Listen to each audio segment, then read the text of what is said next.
Good morning, y'all. Welcome to another YouTube video for WEIGO podcast, aka What Else Is Going On podcast. Make sure you go and find the audio version of the podcast wherever it is you find your podcast.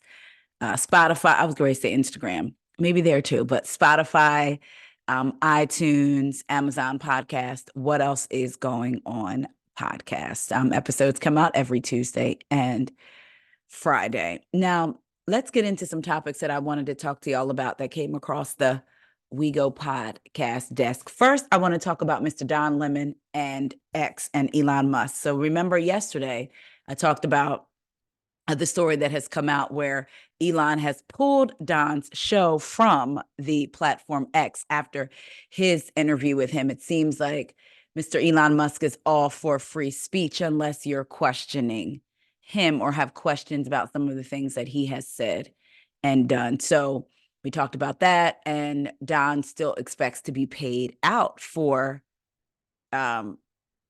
basically being signed, and I'm saying that in quotes, if you will, for a reason, an agreement being made that he would host his new show, The Don Lemon Show, on X. So Don said yesterday that he expected to be paid. We talked about yesterday how there was no physical contract signed. However, after the interview, Elon texted Don's representative and said, contract is canceled. So they're saying there definitely was an agreement in place. Now Don has spoken out. He says, give me 1 second. According to Radar Online, Don Lemon threatens to sue Elon Musk over canceled X partnership. If we have to go to court, we will. Don Lemon threatened to sue Elon Musk this week after Musk abruptly canceled Lemon's new X show, RadarOnline.com has learned. In the latest development to come after the former CNN star announced that Musk had canceled his X partnership, a spokesperson for Lemon said that if we have to go to court, we go into court. We will. Also surprising are reports that Lemon never signed a contract with Musk or X before Musk canceled Lemon's partnership with the popular platform on Friday, meaning it is unclear whether the fired CNN star would have grounds to sue the Tesla billionaire over the dispute. At least two people familiar with the matter told Semaphore that Lemon had not signed a contract with X, and therefore the social media platform would not need to pay Lemon for his short-lived stint with the company. Another person familiar with the collapsed deal claimed that Lemon had not signed the contract for 2 weeks. Other sources on Lemon's side of the aisle dismissed such concerns and argued that X and Musk do, in fact, owe Lemon money for his brief tenure with the company. Insiders close to Lemon claim that the former CNN star could not sign the contracts because X's legal department took weeks to provide Lemon with the necessary paperwork. Those sources also noted that the platform, formerly known as Twitter, had already started selling ads for Lemon's new show, and that the company's CEO, Linda Yaccarino, promoted the Lemon X deal at this year's Consumer Technology Association convention back in January. Lemon expects to be paid for it, his spokesperson, who is fired CNN exec, Alan Golas, said in a statement. If we have to go to court, we will.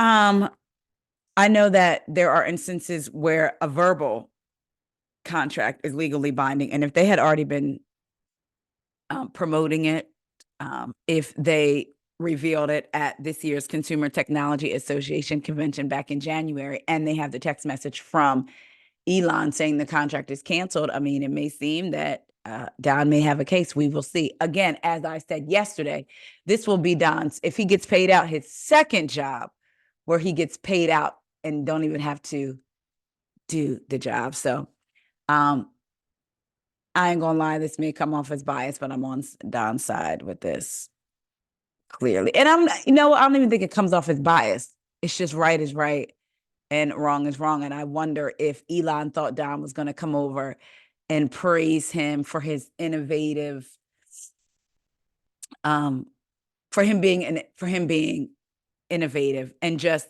give him all of his flowers, if you will. And instead, Don had real questions, because one of the things that Elon said that I talked about yesterday was that Don was coming over as CNN and basically doing CNN's work, which he doesn't even work for CNN anymore. So I don't think that they were prepared for Don to take this job seriously. He is a journalist. That's what he does. And I think that threw them a bit. So good luck to Don. I hope he gets all the money.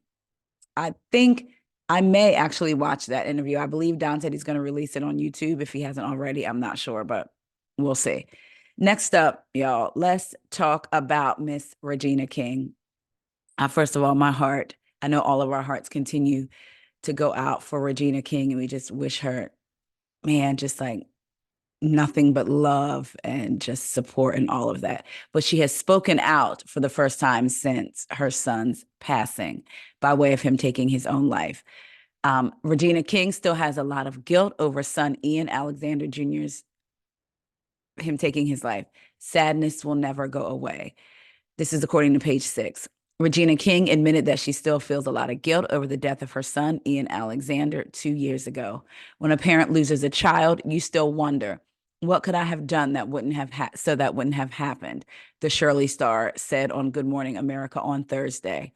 I know that I share this grief with everyone, but no one else is Ian's mom. Only me, and so it's mine, and the sadness will never go away. It will always be with me. Alexander Jr. was King's only child, and she said she's forever changed since he died January of 2022. I'm a different person, than I was January 19th. Whew. It's something when you lose someone in your life that becomes your time frame measuring stick. It's like before that and after that. You can remember down to the day what you were doing, almost to the minute what you were doing before you found out. So she says, she was a different person. She's a different person now than she was January 19th. Grief is a journey. I understand that grief is love. It has no place to go. When she said that, y'all, that just hit me in the heart. Grief is love that has no place to go. Because the person that you would normally share that love with and hug on and talk to and just is no longer here. So what do you do with that love that has now become grief? I understand that it's important to honor Ian in the totality of who he is. I speak about him in the present because he's always with me and the joy and happiness that he gave all of us. King became emotional at one point when speaking to anchor Robin Roberts about her son's passing. The Poetic Justice Star said in the past she felt so angry with God because of the weight of the depression that had been given to Alexander Jr. When he died, the DJ left behind a trail of haunting tweets that showcased his mental health struggles. You know that episode of SpongeBob where they go inside his brain and it's a bunch of mini SpongeBobs just losing their ish? Yeah, that one really hits home. The 26-year-old wrote 5 days before he passed. In another post, he wrote, I don't think Instagram is healthy for me. However, King told Roberts that she understood Alexander Jr. feeling tired of talking to therapists and psychiatrists. I respect and understand that he didn't want to be here anymore, and that's a hard thing for other people to receive because they did not live our experience. King, who would often attend award shows with her son, attended the 2024 Oscars on Sunday and admitted that going to those shows without him can sometimes be triggers. Sometimes his absence is really loud. A year after Alexander Jr. died, King posted a touching tribute, writing via Instagram at the time, his spirit is the thread that connects us. Of course, orange is your favorite color. It's the fire and the calm. I see you in everything I breathe. My absolute favorite thing about myself is being Regina, the mother of Ian, the God King. Continue to shine bright, my guiding light. So again, I know it sounds cliche, but just love to Regina. I have 3 children and I just can't imagine losing either any of them. I have 2 girls and a son, and 2 daughters and a son, and I just can't imagine. So my heart, when I was reading, I saw the clips online and then reading it, it just really, my heart just, because as a parent, you do feel guilty, even if when your children go astray in their adult lives, sometimes people have this believe that once a child becomes an adult, their decisions, if they turn out to do different things that you may not agree with, it's your fault. You didn't raise them right. You didn't do this right. And sometimes that's the case. Sometimes parents leave their child to their own devices. Sometimes parents basically just provide roof and a shelter, no love, no emotional outlet, no conversation, no guiding light, no anything. There are those stories. And sometimes people are just horrible parents. And then there are times when people are, they love their children and they would do whatever they could for their children. I remember my mother-in-law told me one time, you have to remember that children are born with their own, they're going to have their own thoughts and feelings. They're their own people. They're born their own people. And as they get older, they're going to have their own thoughts, their own ideals. And it could go against everything, basically, that you've put in them or that you try to teach them. They make their own decisions.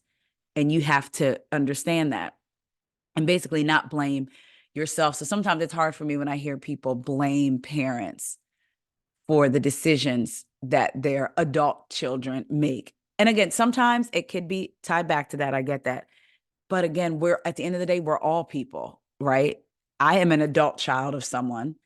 And it's up to me now to make my own, good decisions for my life and my family. This has nothing to do with Regina. I'm just talking about as a parent, I can understand how she said she still holds guilt.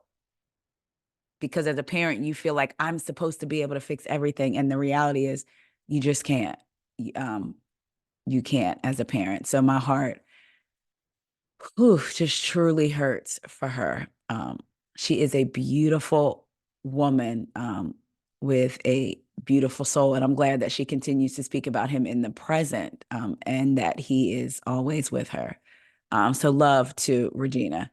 Next up, let's talk about Wendy Williams. Again, there's so much going on. I feel like for as much information that we get about Wendy, there's so much that we're not getting, right? Even though it seems like we're seeing all, there's so much that we're not seeing. Wendy Williams' Guardian claims A&E Networks exploited talk show host in new legal filing. Wendy Williams' Guardian claimed A&E Networks shamelessly exploits the former talk show host in Lifetime's Where is Wendy Williams documentary. Newly unsealed court documents obtained by Page Six reveal Williams' appointed guardian, Sabrina Morrissey, accused A&E Networks of humiliating the media personality by filming her in an obviously disabled state, which cruelly implies that her disoriented demeanor is due to substance abuse and intoxication.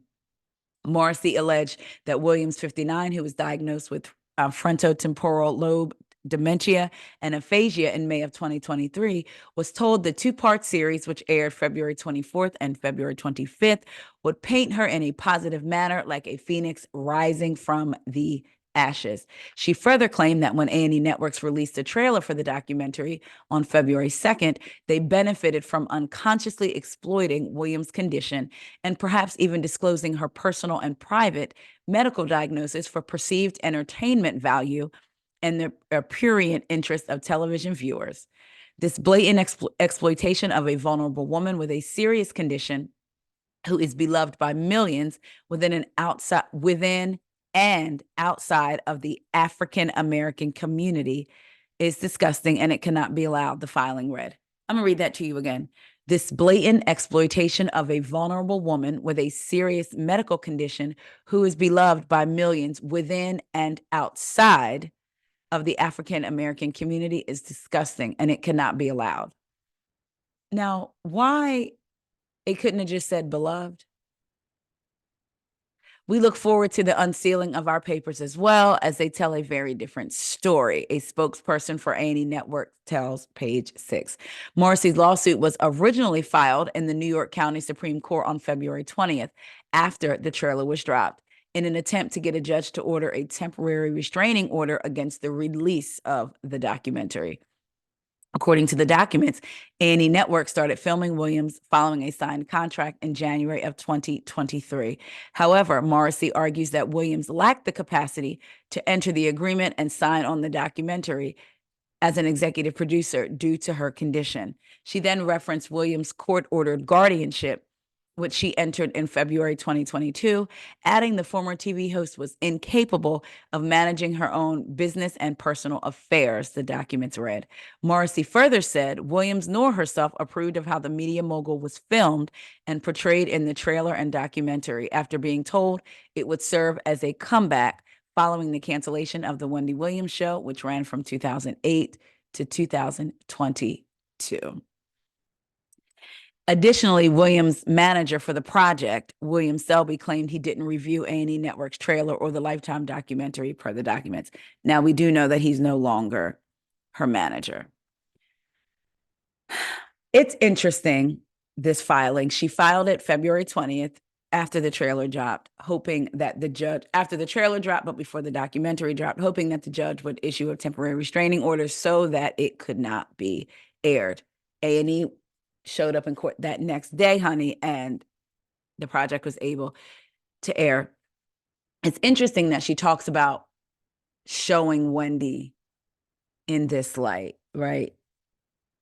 Showing her disheveled and having a hard time functioning, basically being alone. Showing her I believe her exact words were, filming her in an obviously disabled state, which cruelly implies that her disoriented demeanor is due to substance abuse and intoxication.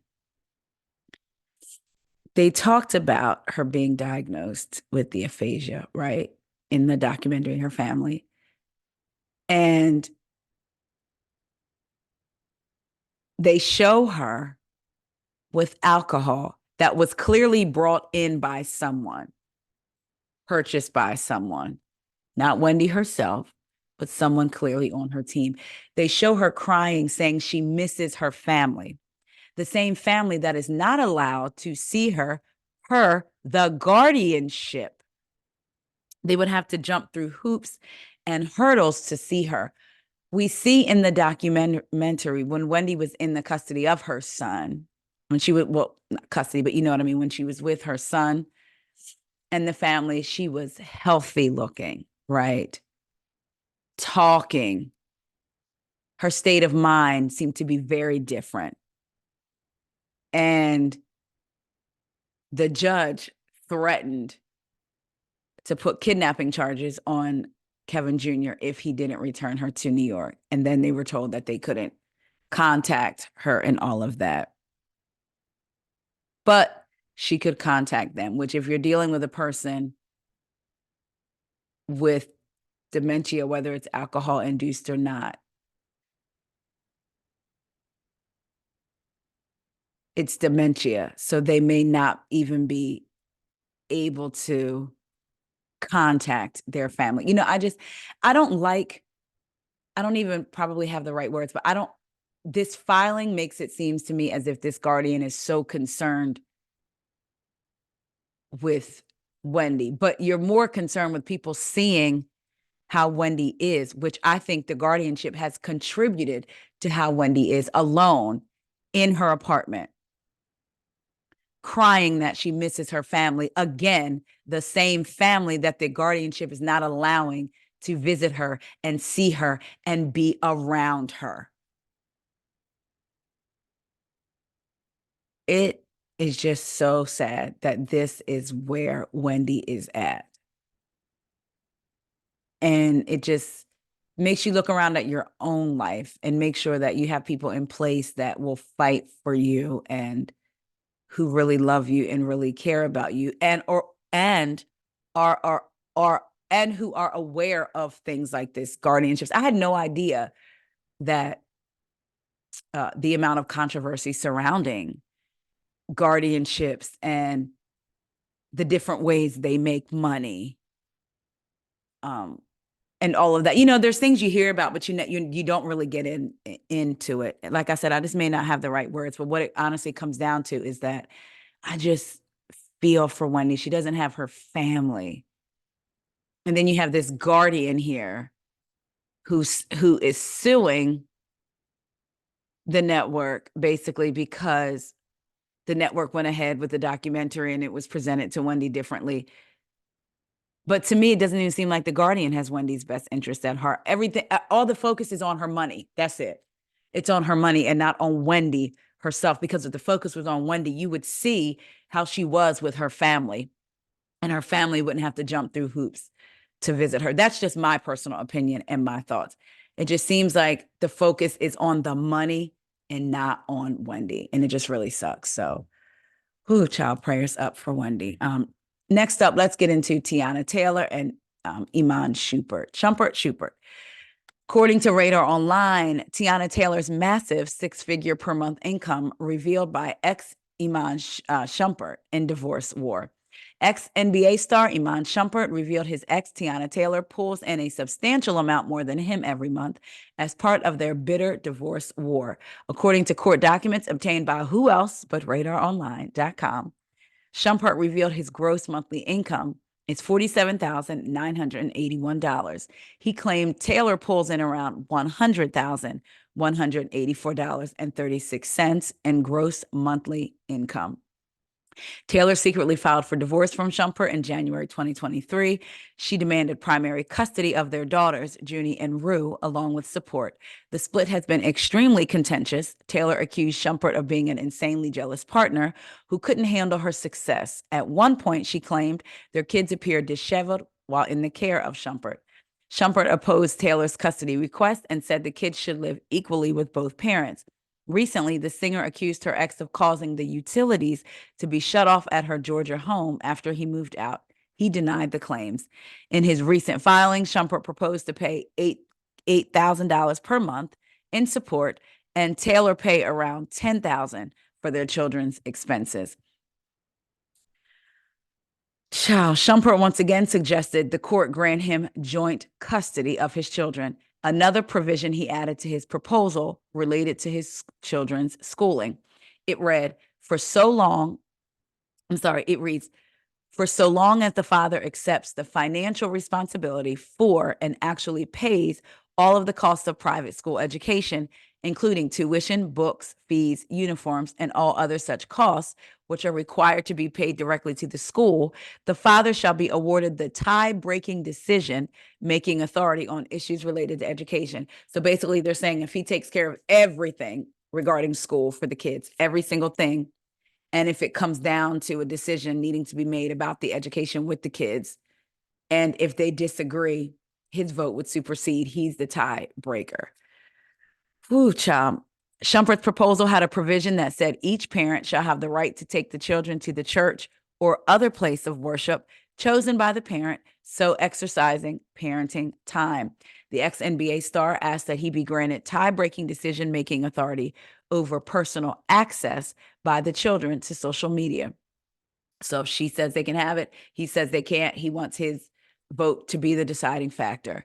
In recent court documents, Taylor accused Shumpert of not paying 1 cent of child support for anything for the minor children, such as food, clothing, shoes, grooming, extracurricular activities, or anything else other than the oldest minor's child's tuition. He denied those claims as well. Taylor has yet to respond to Shumpert's child support proposal.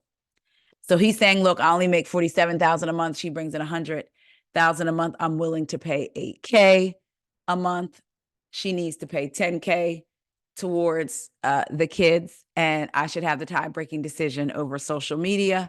And if I pay all their school-related expenses, I should have final say over anything that relates to school. It's just so wild to me how people looked at their relationship as, oh, Iman and Teyana and their show and all of this and the gorgeousness of the family and just all of this stuff, right? The perception that was put out. And then it just like that. I mean, to me, honestly, people, true thoughts and feelings, I was going to say start to come out when they go through a divorce, but maybe those things have always been out to the person that they're with, which is why the divorce is happening. But to the public, they're just finding out. When she wanted to keep the divorce private because she has kids and all of that, and he filed for it to become public. And now all this is playing out in the court of public opinion. I just hope for the kids' sake they can come to an agreement and be good co-parents, because at the end of the day, it's about stability for the kids, their mental health, of course, but also stability for the kids. So I hope that they can settle this. But I would wonder, why would he want it to play out in the court of public opinion? If you have that option for it to not, and y'all settle it behind closed doors, why would you want it to come out like this? Child, I don't know. But blessings to Junie and Ruth, the children involved, and prayerfully they can move forward peacefully. Y'all, that's all that I have for now, but I do have another video that I want to do, a little bit of Bravo stuff and some Oprah stuff. So I will be back later. Have a good one, y'all. Bye.